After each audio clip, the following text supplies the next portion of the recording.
Muscle attachment सांगते मी heap बोनचे. आणि हा पोस्टेरियर व्ह्यू आहे आणि हा अँटेरियर व्ह्यू आहे. आता मसल्स इथे आहे ते पिरिफॉर्मिस. आता ग्लुटियल सरफेसला 3 आहेत लाईन. पोस्टेरियर ग्लुटियल लाईनला जे आहे तो ग्लुटियस मॅक्झिमस.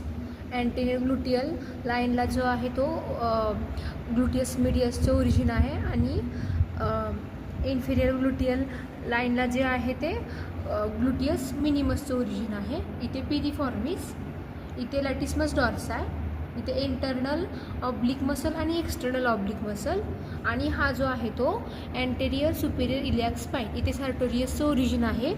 आणि इथे जे आहे ते अँटेरियर इन्फेरियर इलियाक स्पाईन, तिथे आहेत ते रेक्टस फिमोरिसचे 2 हेडचं ओरिजिन आहे.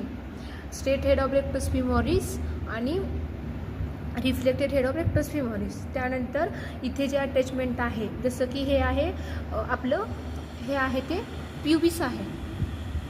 हां, तर सुपेरियर रॅमस ऑफ प्युबिसला ॲडॅक्टर कंपार्टमेंट ऑफ थाईजचे मसल ओरिजिन आहे. ते म्हणजे ॲडॅक्टर लॉंगस आणि ॲडॅक्टर ब्रेविस. आणि इन्फिरियर रॅमस ऑफ प्युबिसला ॲडॅक्टर मॅग्नस आणि ऑब्च्युरेटर एक्सटर्नसचं ओरिजिन आहे.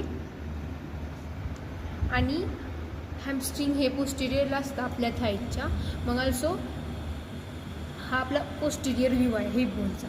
तर मग ह्या इस्चियल ट्युब्रोसिटीवरती जे आहे ते आपले हॅमस्ट्रिंगचे 2 मसल्स सेमी टेंडिनोसस, सेमी मेम्ब्रेनोसस आणि long head of the biceps femoris attach असतात.